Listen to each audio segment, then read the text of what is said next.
Before engines, distance was a tax. Every mile inside the young republic took its toll in time, sweat, and silver. Wagons crawled over corduroy roads, rivers ran the wrong way, toward the St. Lawrence or the Mississippi, while an ocean market waited to the east. Between farm and port rose a green wall, the Appalachians. Geography was destiny, and destiny was expensive. Then New York dared a different sentence. If water travels easily, what if a man-made river could be persuaded to run where commerce needed it to go, east and west, through the one low door in the mountains, the Mohawk Valley? A canal, not a miracle, a trench 4 feet deep, a path roughly 360 miles long, stepped by more than 80 locks to climb and descend the continent's tilt. It would be mocked as Clinton's ditch, and it would be financed not by empire, but by a state's credit and the promise of tolls. It would risk reputation, treasury, and the patience of voters. It would ask immigrants and farm boys with shovels to move a continent with hand tools. If it worked, prices would bend. The cost of hauling a ton from the Great Lakes to the Atlantic could fall by an order of magnitude. Days on the road would shrink to days afloat. Wheat, lumber, and potash would flow east. Tools, textiles, and people would surge west. Villages with names like Buffalo, Rochester, Syracuse, and Utica would sprout warehouses and wharves. And at the Hudson's mouth, a port already busy would transform into the nation's marketplace. New York City would not just grow, it would leap past rivals because its hinterland had suddenly become half a continent wide. This is the wager of 1817 to 1825, that a narrow ditch of water could rewrite maps, collapse the cost of distance, and stitch an inland republic to the Atlantic economy. That a democracy, organizing itself with surveys, bonds, locks, and ledgers, could do something monarchies had not. That toil in marsh and rock could mint a metropolis and seed a national market. The Erie Canal would be opened with a wedding of the waters, Lake Erie ceremonially joined to the Atlantic. But its real ceremony would play out in ledgers and lives, freight rates falling, horizons widening, chances multiplying. A ditch, yes, and a lever long enough to move a nation. Before the canal, distance, mountains, and a costly nation. At the turn of the 19th century, the United States was a coastline nation with a continental backyard it could not easily reach. The Atlantic ports, New York, Philadelphia, Baltimore, were busy mouths waiting to be fed by an interior that was rich in soil and timber, but poor in roads. Between the seaboard and the western watershed stood the Appalachians, not a single range but a long green barricade of ridges, valleys, and escarpments. Geography was not just inconvenient, it was policy. It told wheat to stay local, lumber to rot in forests, iron to sleep in hills, and families to think twice before they moved. Land carriage was the tyrant of price. A teamster with a wagon might haul a ton or two on a good road, less in mud, barely anything in snow. Horses ate as they traveled, bridges failed, axles snapped, and every mile multiplied the bill. Water told a different story. Float a barge or a sloop, and the same muscle moved 50, 100 times the load. But the continent's waters were misaligned with the Republic's ambitions. The St. Lawrence pulled the Great Lakes toward British Canada. The Ohio and Mississippi pulled the interior south to New Orleans. Eastward to the great Atlantic market, the natural path was scarce. Only the Hudson River pointed the right direction, and only for part of the way. There was, however, a hint in the map. North of Albany, the Hudson meets the Mohawk, and the Mohawk runs west through a low corridor that nicks the edge of the mountains.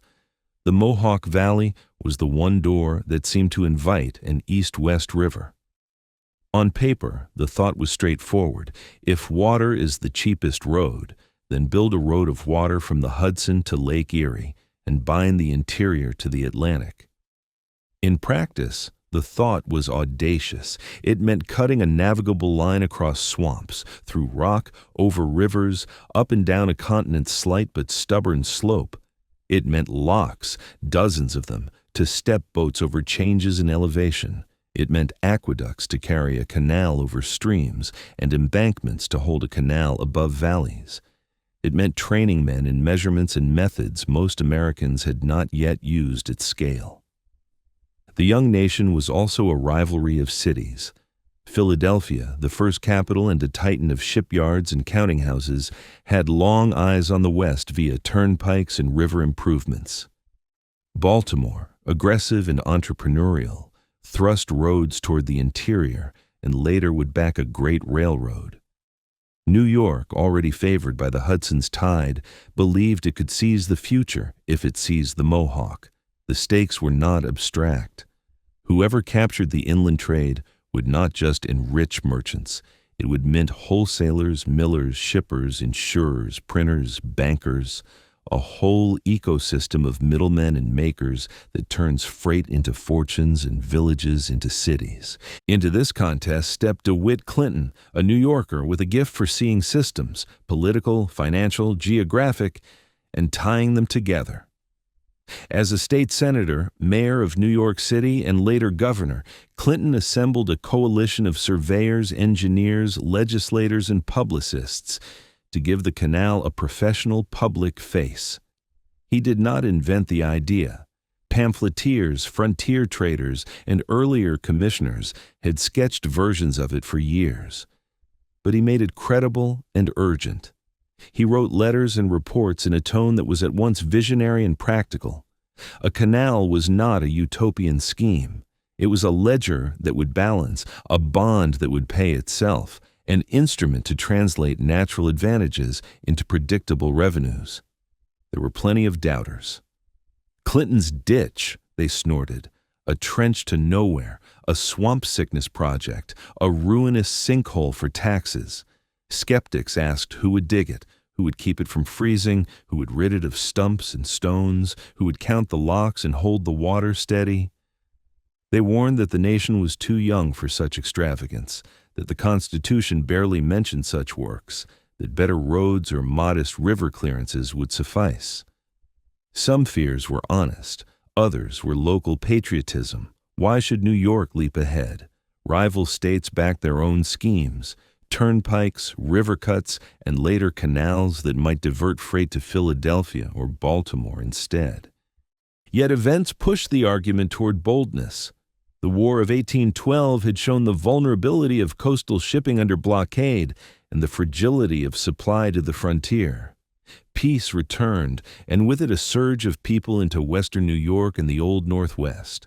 Farms were carved quickly, harvests came quickly, and markets were suddenly too far away. Teams that could profitably haul a crop 20 miles could not profitably carry it 300.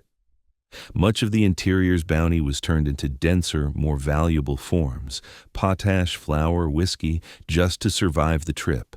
Even so, distance took its cut. Numbers, when honest, were persuasive.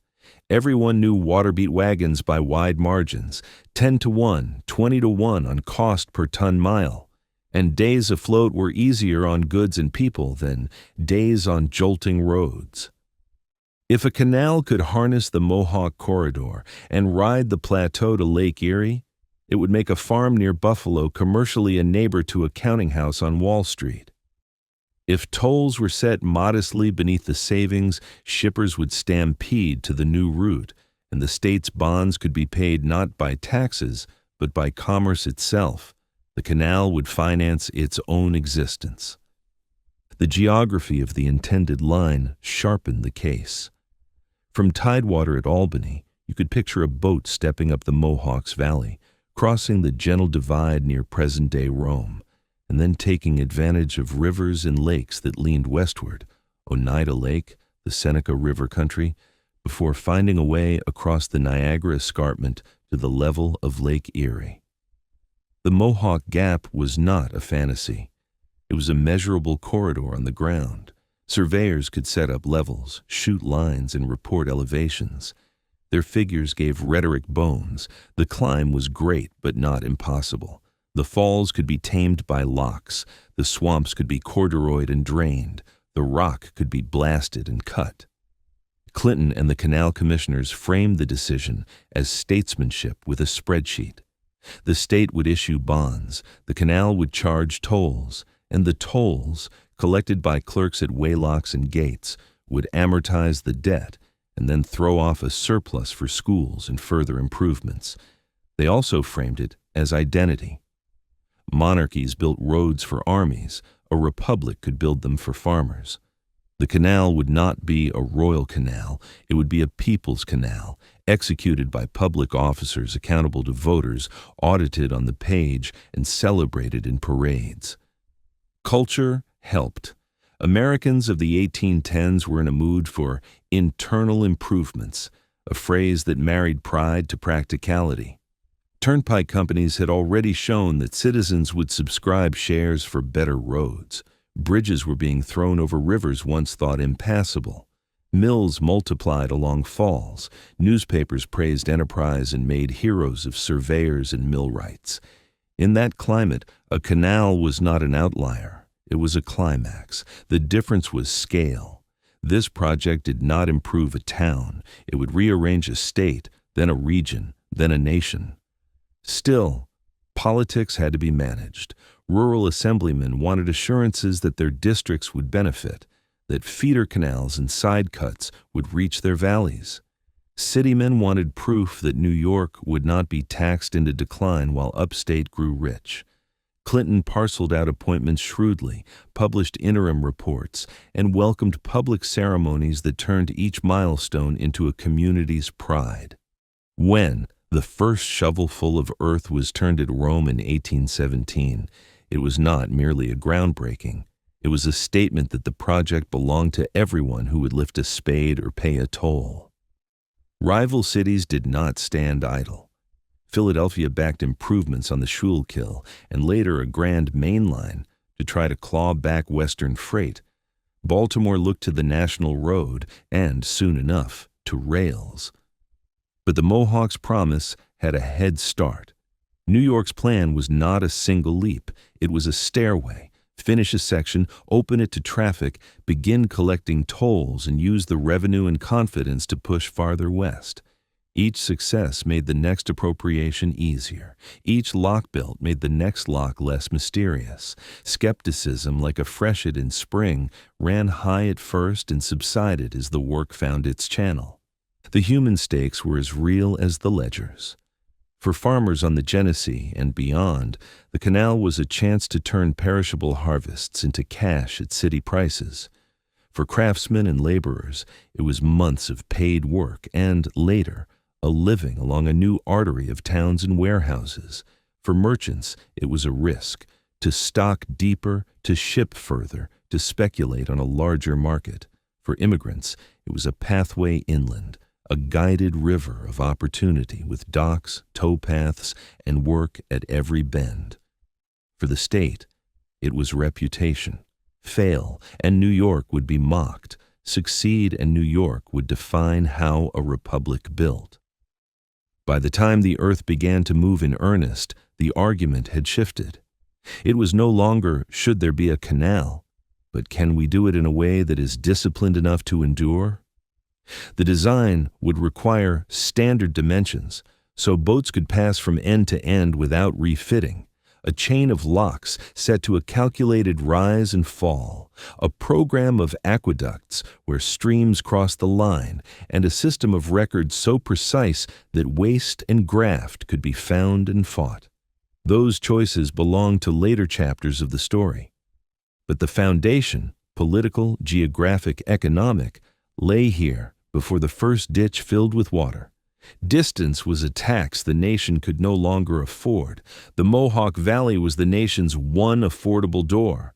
And New York, led by DeWitt Clinton and a cadre of practical idealists, resolved to walk through it. The canal would be mocked to the end by some as Clinton's ditch, as if smallness were its essence. The truth was the reverse. The ditch was narrow because the vision was large.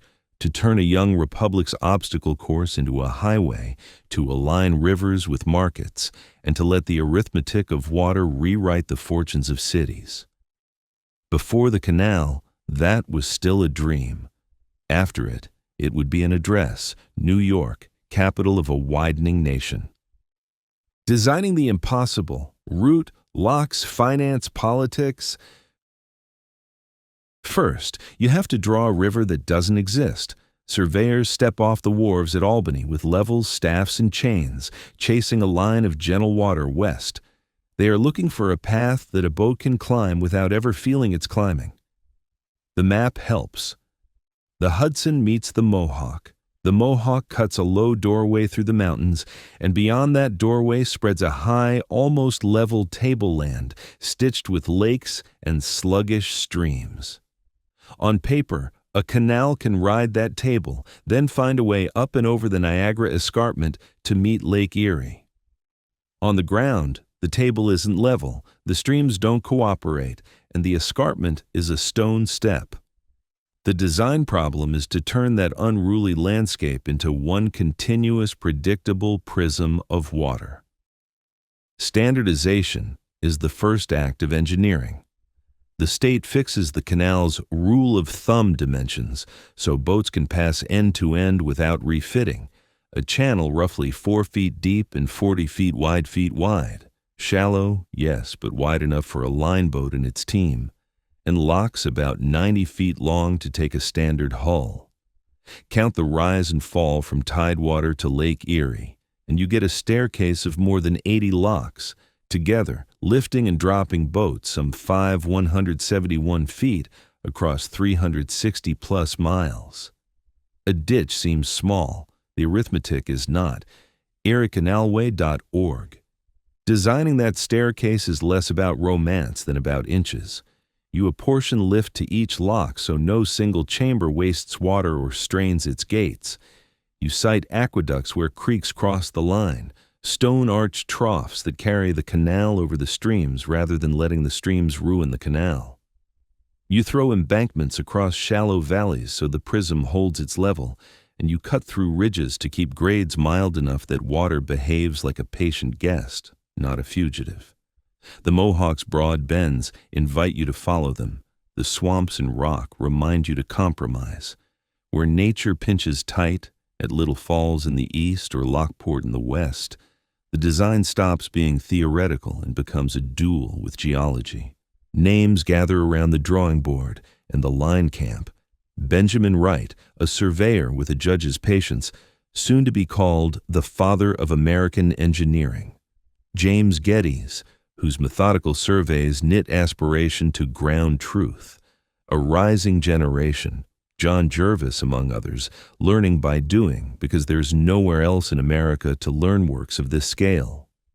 They are not professors, they are problem solvers who keep notebooks, argue about levels, and earn authority with every successful structure. Ask.org+1. Materials decide what's possible.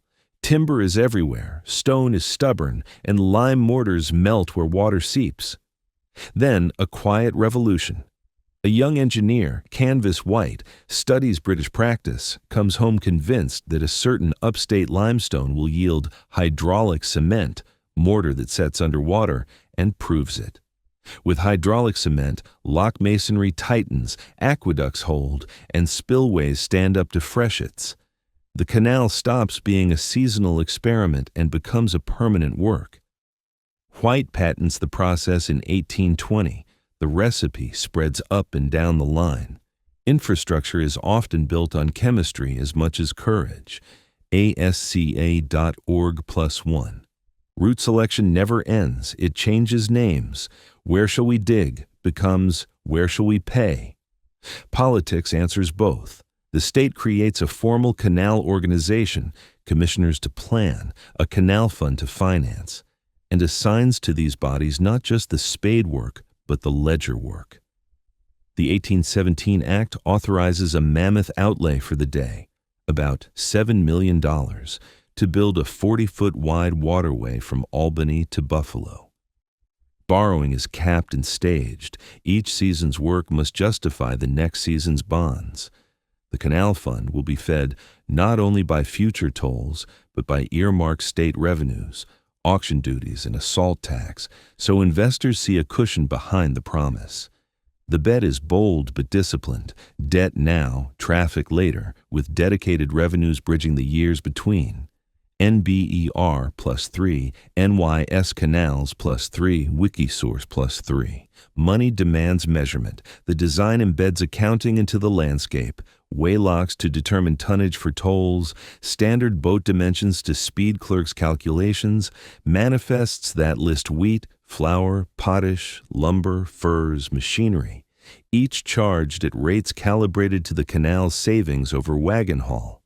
Receipts flow to the Canal Fund and then to banks up and down the line, where deposits are tracked in tidy columns. When skeptics call the canal a hole for taxes, commissioners point to ledgers. When creditors worry about risk, they point to dedicated duties and growing tolls. The work is a public work, and its books are meant to be part of the design, visible, auditable, persuasive. New York State Archives, safety and method are designed too. Powder magazines sit back from the line. Black powder is metered into drill holes along the deep cut. Stone is dressed to standard courses so masons can build locks like repeating music rather than like one-off sculptures. Culverts are given generous throats to keep spring floods from tearing at the towpath. This is not a canal that merely borrows a riverbed. It is its own controlled river. Timber cribbing, puddled clay linings, and waste weirs are specified in drawings that grow dog-eared from use. A canal doesn't float on hope. It floats because men with rods and rules agree on what level means and enforce it with habit. The workforce must be engineered as well. Contractors recruit teams from farms and docks. Irish laborers arrive in numbers, and with them come foremen who know how to organize hundreds of hands into crews that repeat tasks efficiently. Grubbing stumps, laying corduroy across marsh, forming and ramming clay, setting lockstone. Camps need rules, paydays regular enough to keep order, liquor kept in check near blasting, hospitals close to the malarial wetlands. Every accident teaches a practice, every washed-out embankment teaches a better drain. Design on paper matures into design and custom. Nowhere tests the design like Lockport. The canal meets the Niagara Escarpment, a fossil reef-turned stone wall, and must climb it. The answer is a staircase, the flight of five. 5 tight locks that lift boats in 5 measured sips of water, each chamber feeding the next, gates slamming, paddles hissing. The plan is elegant. The execution takes sweat and dynamite's humbler cousin, black powder, to carve a deep cut through limestone on either side. When the locks open, boats that would have stuck at the cliff rise calmly to a new level. A drawing has become choreography. Wikipedia +1. Discipline in design is mirrored by discipline in politics, and the politics are not genteel. DeWitt Clinton champions the canal, then loses grip of the commission to rivals, then is ousted entirely. Then, on a wave of public indignation, wins the governorship and presides over the opening. The canal's institutions are deliberately plural: commissioners, Canal Fund officers, and later a canal board. Splitting power spreads credit and blame, and it protects the project from the fortunes of a single party. The canal is partisan in the newspapers. It is bipartisan in the statutes. That structure is a design choice as important as a lock's dimensions. Wikipedia. Finance shapes alignment on the ground. Because borrowing is staged and confidence must be earned, the canal is built in sections. Finish an eastern reach. Open it, begin collecting tolls, and use both revenue and public proof to pry loose the next appropriation. The route is thus a chain of working demonstrations. Each year, skeptics watch real boats move through real locks, and the bond market takes note. Success compounds like interest. Design survives because finance believes. Even the choice to keep the canal shallow at first is financial design. A 4-foot depth costs far less than 7.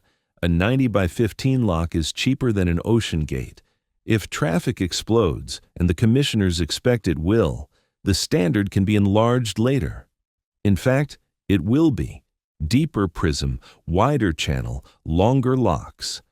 But the first Erie must be right-sized to prove itself quickly, pay its own way, and make its enlargement politically irresistible. The blueprint is not a boast, it is a promise to the future, written in cautious numbers, eriecanalway.org. Behind every structure lies an ethic. Record what you build and build what you record. Profiles are kept of every rise and reach. Lock lifts are checked against actual levels. Expenditures are tied to named culverts, named aqueducts, named embankments. Internal improvements is a phrase the age loves. New York turns it into a method. The Erie Canal is not a miracle of inspiration. It is a triumph of specification, supervision, and steady money. By the time the line nears Lake Erie, Clinton's Ditch is no longer a nickname.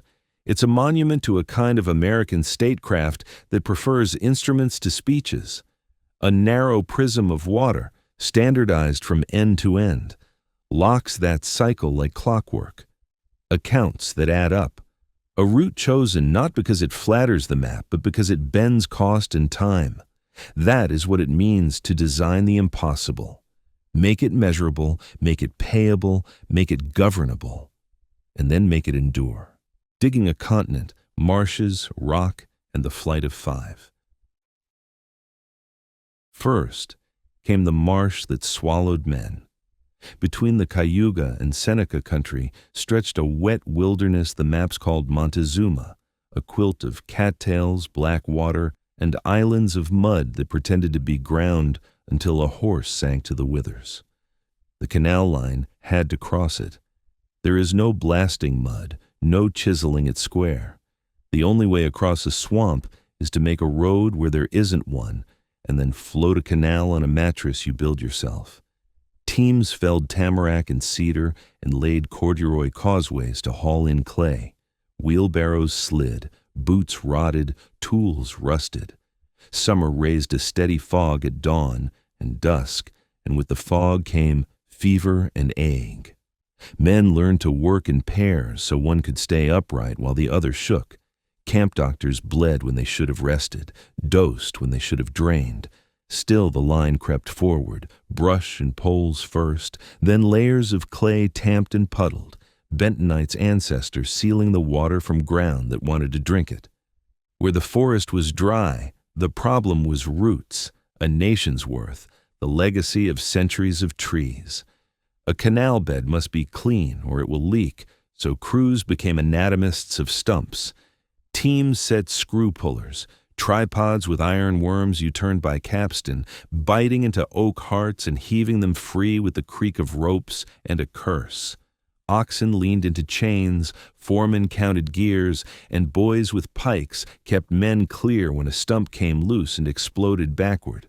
Once a stretch was cleared, the clay gangs moved in with spades and rammers, building the canal's prism face by measured face, side slopes to hold, a bed to seal, a towpath above the waterline firm enough for a mule to pull 4 tons as if it were a child's toy. Rock was honest in a different way. Near Little Falls, and again for miles at Lockport, limestone said plainly, "If you want a straight line, you must cut me." There was no dynamite yet. Holes were hand-drilled. Star drills struck and turned, until the iron sang and the men's palms were raw. Black powder was tamped, fuses were cut and lit, crews ducked behind spoil piles, and the earth coughed out rock in dirty breaths. Muckers moved in with shovels and carts. Quarrymen dressed the liberated stone for culverts and lock walls. The canal learned a rhythm. Drill, tamp, fire, muck, dress, set, day after day, winter accepted, because winter shut the water and turned clay to iron and men's breath to steam.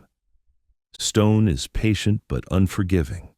Lock masonry demanded courses true enough that water would bless them, not find them out. Quoins, the corners of the lock, were cut and recut until their arises were sharp as an oath. Miter sills for the lock gates, laid where wood would bite and seal, were seated like the keel of a ship. Canvas white's hydraulic cement changed the music. With mortar that set in the presence of water, masons could trust their joints against weeping. Aqueducts that carried the canal over rivers, arched, dignified, improbable, stayed tight through spring freshets that tested every choice a surveyor had made months before. Timber built the unseen skeleton. Towpath revetments, culvert cribbing, gate leaves braced with diagonal timbers and balanced by long beams a man could throw his weight against, each piece made with the understanding that wood moves, swells, shrinks, and must be allowed to do so without tearing its neighbors. Waste weirs and stop logs gave the line its safety valves when a storm turned a gentle pound into a restless one. A keeper could drop planks and bleed the water before it took a bite out of a new embankment. The seasons governed like a second set of commissioners. Spring was flood, boats ashore, men repairing washouts and scouring the beds with drags to sweep winter's gifts of branches and silt. Summer was speed, long days to move miles, but with heat, flies, and sickness. Autumn was discipline. Finish what you start, slope the banks, lay the last courses, and get the gates hung before the first skim of ice. Winter, paradoxically, was planning season. Men sharpened drills, mended harness, wrote up accounts, and argued over next year's line on crude maps gone soft with sweat and rain. Every mile demanded its own invention, but some miles demanded a new kind of courage. At Lockport, the canal met the Niagara escarpment, an ancient seawall petrified into a cliff. The planner's answer was audacity made precise. A staircase of 5 locks side by side, the flight of 5, lifting boats in measured sips, chamber to chamber, paddle hissing, gate leaves groaning shut, then booming open as the water equalized. To feed that staircase, crews had to carve a deep cut, a slot through limestone long enough that the wind whistled and the sun, in places, barely touched the floor. Blasting by powder in close quarters required choreography. Drills worked in patterns so charges would split, not shatter. Tampers measured with the gravity of pharmacists. Signal calls were standardized, 1 long, 2 short, to warn men to ground. The deep cut took years. When the first line boat eased into the lowest chamber and rose, then rose again, the stone itself seemed to grant permission. Not all victories were geologic. Rivers crossing the line had to be persuaded to go under, not through, the canal. Culverts large enough for a spring torrent had to be placed where a cost-conscious commissioner would rather have saved money. The men learned the price of skimping. A single undermined bank could cut a gap in a night and bleed a long pound almost dry, leaving boats canted on their chines and mules, looking back as if they were to blame. After each breach, the next culvert was larger, the next embankment broader at the base. The work taught the men what the books could only suggest. Water must be respected, not bullied. The canal also made a people of its workers. Irish crews arrived with their own saints and songs, and with them a hard-won expertise in coordinating hundreds of hands. Farm boys came on after harvest, learning to heave in unison and to keep the towpath crown high so rain would shed. Teams formed around foremen who could read the ground, and the men equally well. Paydays and powder days were kept separate on purpose. Liquor was a friend on Saturday and a traitor the rest of the week. When fevers ran, parties rotated to higher, drier cuts. When a man died, by blast, by drowning, by sickness, the line paused long enough for a prayer and then moved on because the season would not wait. Across the 360 miles, the canal grew not as a single miracle, but as a chain of proofs. Finish an aqueduct, and you could march a line boat through the air across a river that yesterday would have stopped a team. Open a short reach between two locks, and you could run test boats, ballasted with stone, back and forth, measuring clearance at the banks, counting lengths in each pound, checking that a boat's stern didn't swing too close to a gate's miters when the paddles were cracked. The first time a master ran the length of an open section without grounding his rudder or scraping his hull, he wrote it down in his head and bragged in camp. The second time, he bragged less. The line was becoming normal. Towns learned the same lesson. A stretch opened near Utica, and warehouses appeared like mushrooms after rain. A dry goods merchant stacked crates labeled for Albany and dared to order more. Millers moved stones closer to the water, calculating the savings when wheat could be taken in bulk and flour sent out steady. Rope walks lengthened, tanneries took on new hides, and newspapers found customers thirsty for advertisements as much as for editorials. The canal, even half-finished, carried confidence as surely as it carried freight. Digging a continent also meant meeting its weather head-on. Spring freshets tested every spillway. Summer thunderheads could drop a month's rain in an hour on a newly finished bank. Crews learned to plant willows to bind the soil and to keep the towpath trimmed, not ragged, so a stray spark from a teamster's pipe wouldn't run a mile in dry grass.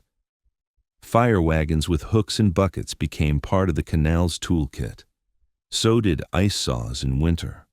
When a pound froze, men cut channels to keep water moving, because standing water chews at banks as surely as running water does. By the time the eastern and middle sections were in traffic, the canal had trained its keepers.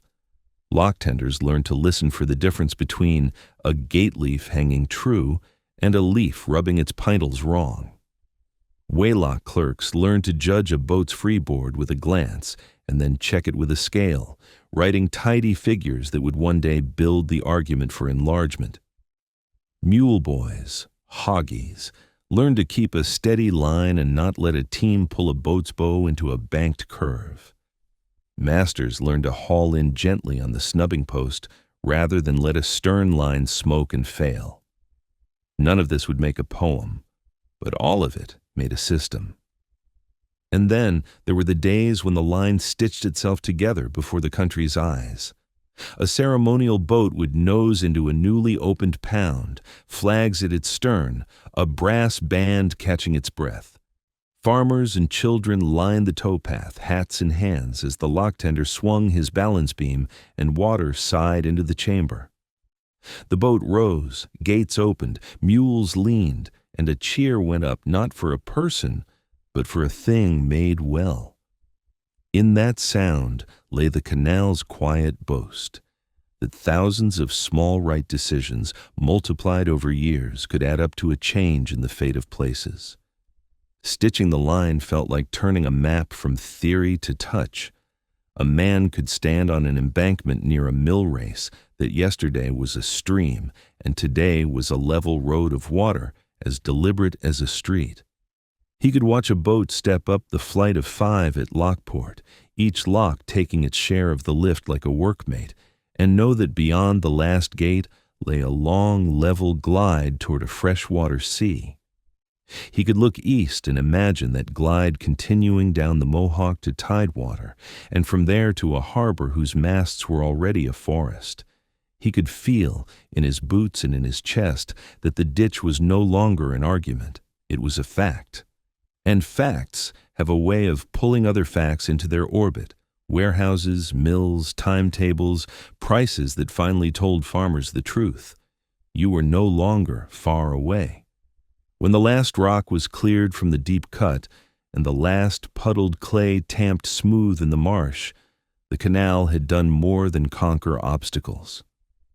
It had taught a generation of Americans how to build at continental scale with patience rather than pomp, to treat marshes as engineering, not witchcraft, to treat stone as a partner if you ask the right thing of it, to treat water as a force that can be guided but never ignored.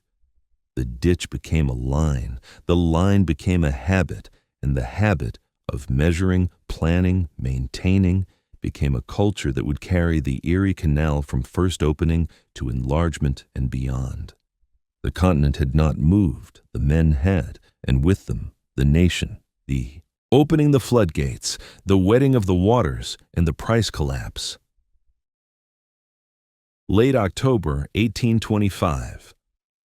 A painted line boat named Seneca Chief noses out of Buffalo with a keg of Lake Erie water lashed like treasure on her deck. Bands play on the wharves. Cannons are posted like mile markers of sound from lake to river to bay. As the boat moves east, each gun waits for the boom of the one behind it and answers. Buffalo to Lockport to Rochester to Syracuse to Utica to Albany. Then down the Hudson to New York Harbor. The state applauds itself in relays. 9 days later, in early November, the flotilla glides past the battery into salt air. Governor DeWitt Clinton lifts the keg and pours the inland sea into the Atlantic. Wetting of the waters, they call it, a phrase as theatrical as it is precise. The gesture says what the ledger will prove. Inland and ocean have been joined, not by wish but by work. From that day, arithmetic changes. What had been weeks over jolting turnpikes becomes days afloat. What had cost almost as much as the cargo is now a fraction of its value. The spread between the price of wheat on the Genesee and the price on South Street narrows, not by a trick of markets, but by the removal of miles. Overland, a ton cost what a small farm might save in a season. By canal, that cost collapses. An order of magnitude smaller, predictable, receded, repeated. Time collapses with it. 3 weeks of teamsters and broken axles become a week of towpaths and lock steps. Railroads will one day be faster. For now, this is speed. The change looks mundane up close. It looks like a clerk at a toll booth with a pen tucked behind his ear, taking a manifest from a captain and stamping a figure into a book. It looks like a Waylock cradle, a boat suspended for a moment so the state can know and charge by the ton. It looks like a team of mules leaning together into harness while a hoggy, a boy not yet old enough to vote, sings nonsense to keep the rhythm even. It looks like a lock tender walking his balance beam hand over hand, the paddles hissing as water equalizes, the gate leaves booming open when a level is found. But from a little distance, the change looks like cities. Buffalo, a lakeside hamlet at the war's end, becomes a head of steam at the canal's western door. Rochester, already blessed by the falls of the Genesee, multiplies its mills and earns the nickname Flour City, because wheat now arrives in bulk and leaves in bins of orderly barrels. Syracuse, sitting on brine, uses the canal to move salt by the boatload and turns an inland marsh into capital. Utica and Troy thicken with warehouses, rope walks, and foundries. Albany reorients itself not just as a capital, but as a hinge, facing west along the Mohawk as deliberately as it faces south down the Hudson. And at Tidewater, New York City leaps. It has the harbor, the pilots, the chandlers, the insurers, and, now, the cheapest, surest draw on a giant inland shelf of farms and forests. Philadelphia has enterprise, and Baltimore has hunger. New York has a river canal lake system that, for a while, is unbeatable.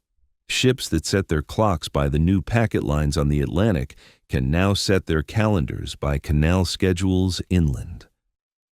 A consignee on Pearl Street can order flour from the Genesee Valley and mean it will arrive roughly when he promises his customers it will.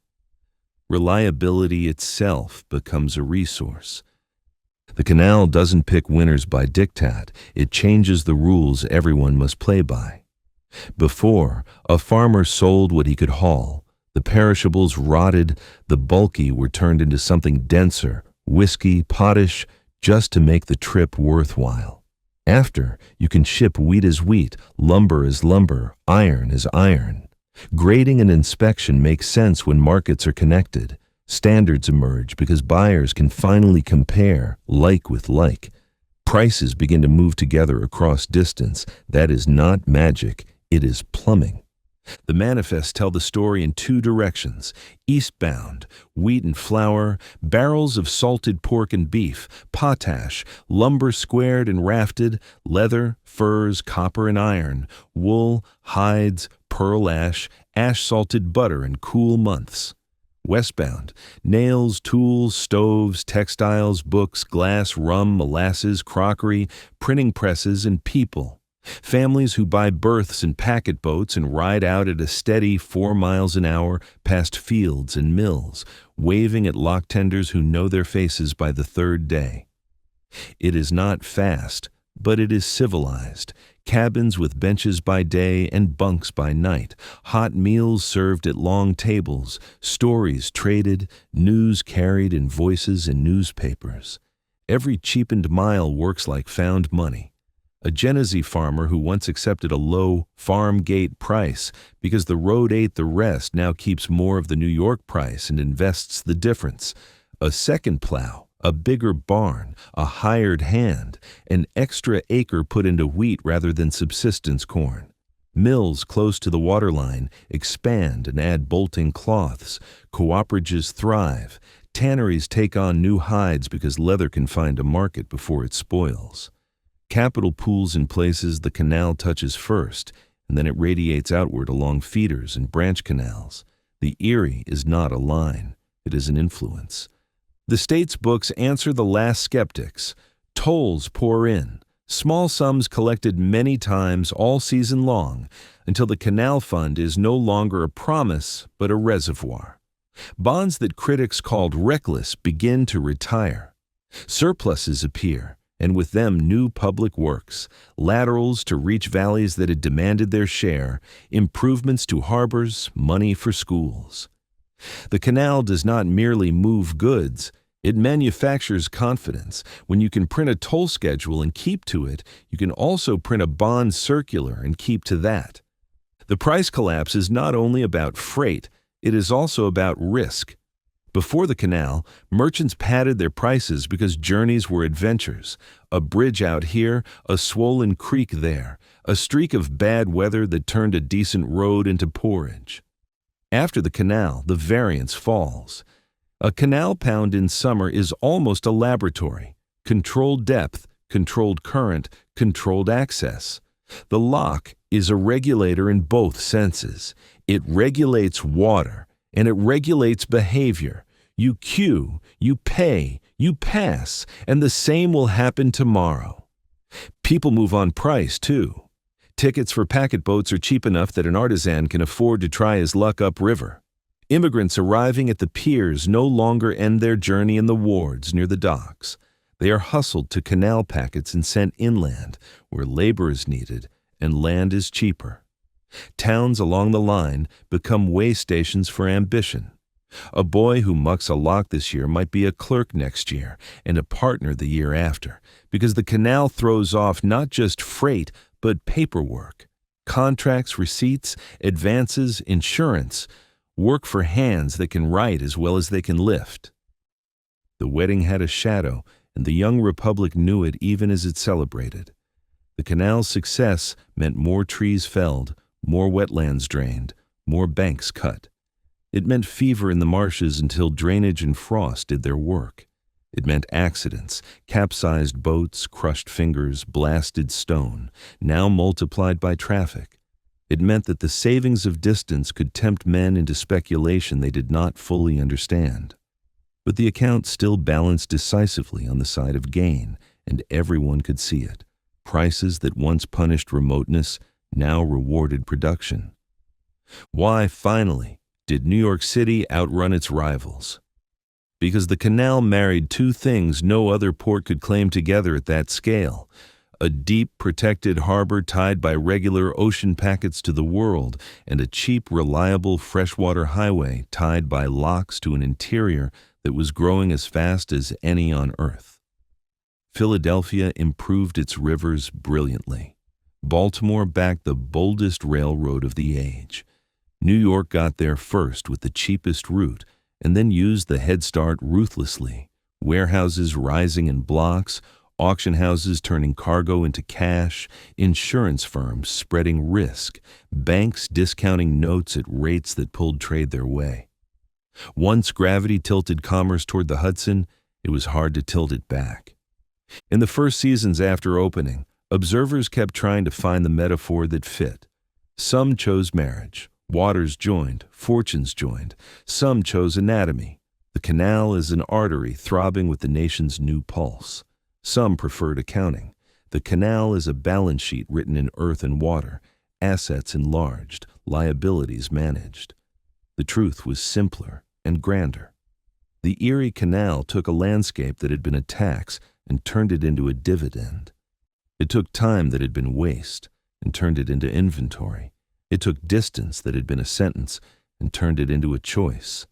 The wedding of the waters ended with speeches and salutes. The work that followed was quieter. Gates opening at dawn, paddles hissing, mules leaning, clerks stamping, boats sliding past warehouses stacked to the rafters. Day after day, season after season, the same small motions repeated until they added up to something that felt like fate. Prices fell, places rose, and a young republic learned that when you make distance cheap, you make opportunity common. The keg poured at the Battery was a symbol. The real ceremony was everywhere along the line, wherever a manifest was signed, and a family's horizon widened by a ditch 4 feet deep. The canal that built a market, network effects and imitators. A single waterway rarely remained single for long. Once the Erie proved that miles could be made cheap and time could be made predictable, every town that could see the towpath from a hill wanted a spur of its own. New York obliged with a lattice. North from the Hudson, the Champlain Canal opened a second doorway, this one to Lake Champlain in the St. Lawrence corridor, pulling timber and grain toward tidewater and pushing iron and salt back inland. West to Lake Ontario, the Oswego Canal gave shippers a choice of lake and route, a pressure valve when storms or markets made one path dearer than the other. Into the Finger Lakes country, the Cayuga Seneca reached down long glacial basins, turning quiet wine-dark waters into loading docks for wheat, lumber, and lime. Laterals kept multiplying, Chenango, Chemung, and more, each a small arithmetic of levels and tolls, each adding acreage and towns to the Erie's commercial reach. With branches came a system, and with a system came specialization. Bulk moved by the slow, steady line boats that kept to schedules the way clocks keep to minutes. Passengers chose packet boats, cabins by day, bunks by night, meals served at set hours, the tow line humming like a metronome at 4 miles an hour. At the great hinge towns, Buffalo, Rochester, Syracuse, Utica, Troy, transfer became an industry. Elevators lifted grain by the scoopful, cooperatives turned out barrels in series, rope walks, tanneries, and foundries learned to spread risk across seasons by taking contracts up and down the line. The canal did not merely carry cargo, it taught places to think in terms of flow. Out on the lakes, steam completed the loop.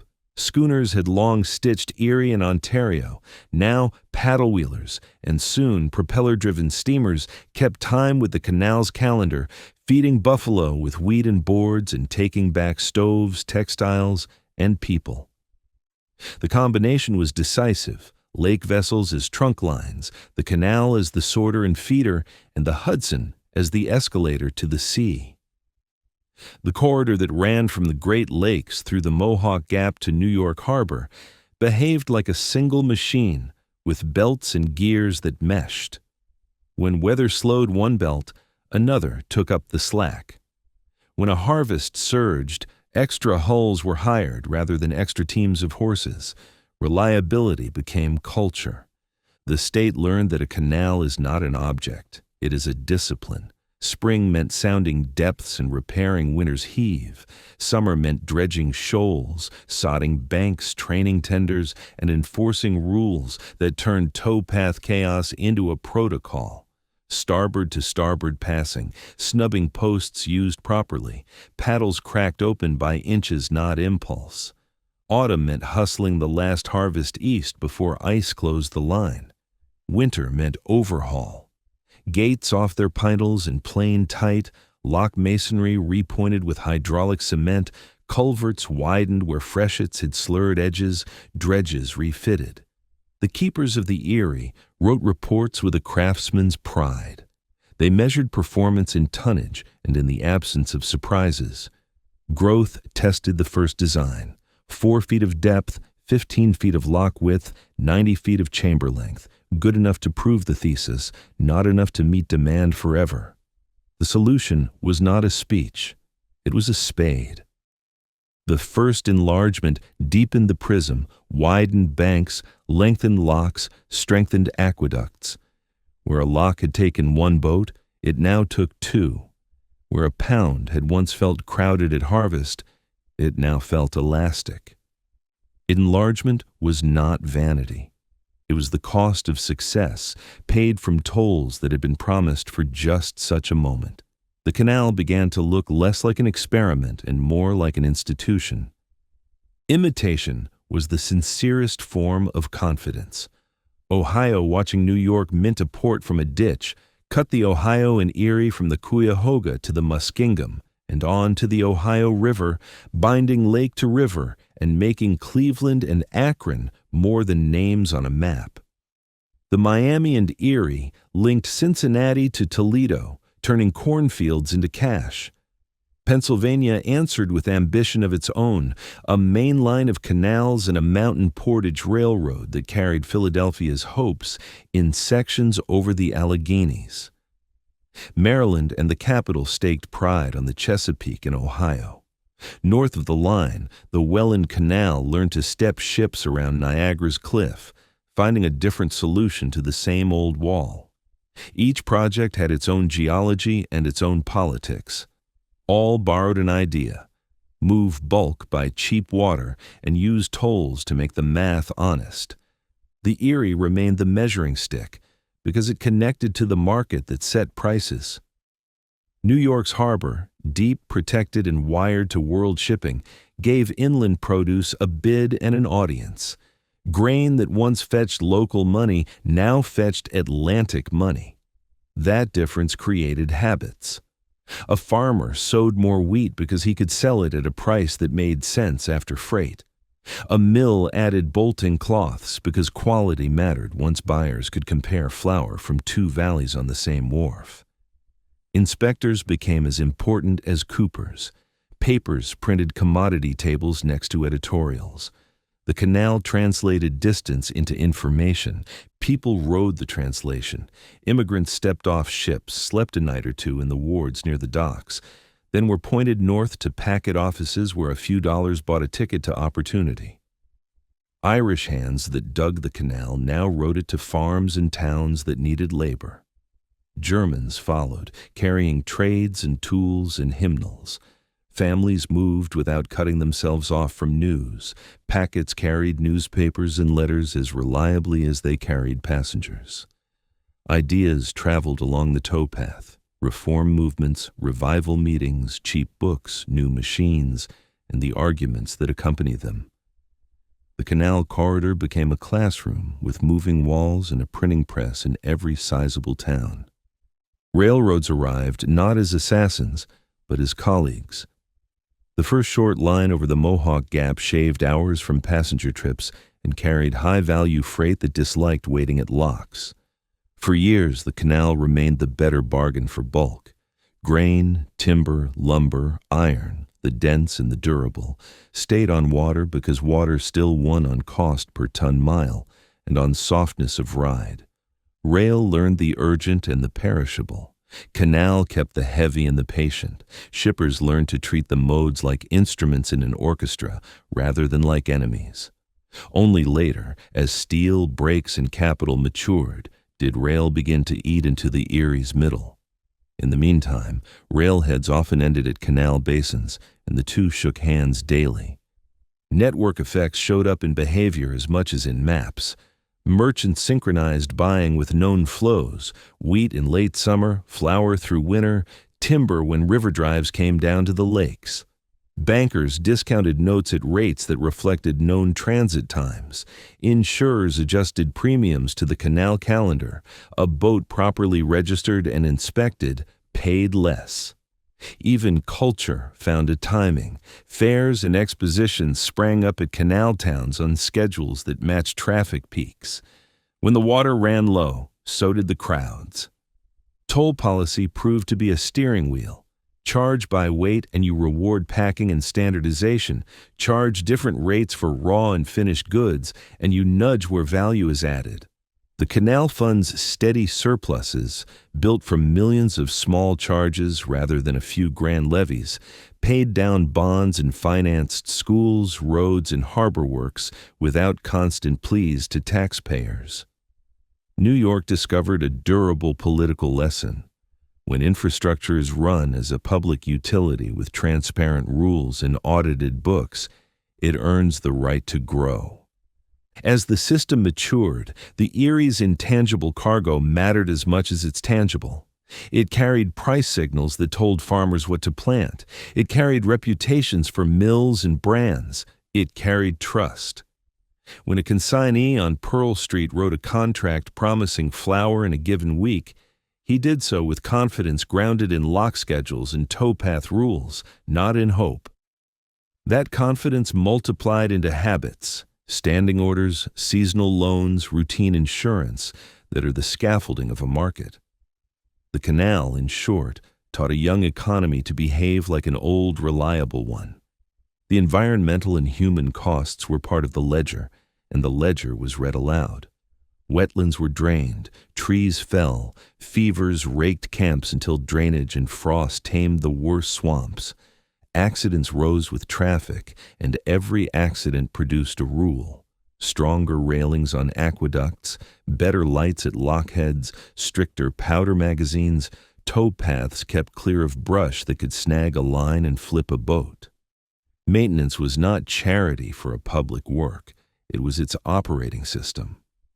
By mid-century, the Erie and its family of feeders had done more than move cargo. They had taught regions to specialize and cooperate, linked a continental interior to an ocean market, and given a democratic state a proving ground for large, disciplined undertakings. They had also made themselves part of the landscape, no longer a novelty to be visited, but a habit to be relied on. When rains came, lock tenders glanced at the sky and then at their gauges, not with dread but with a checklist.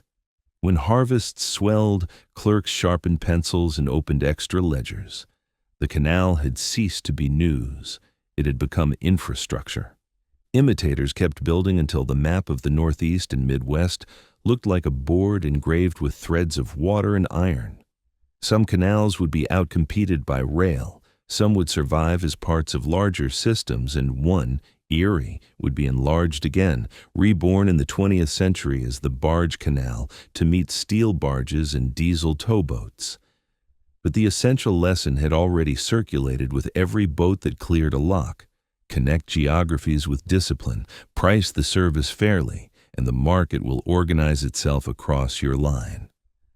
From Rome's ceremonial shovelful to Buffalo's grain elevators and New York's auction floors, the Erie Canal built a network as surely as it built a channel.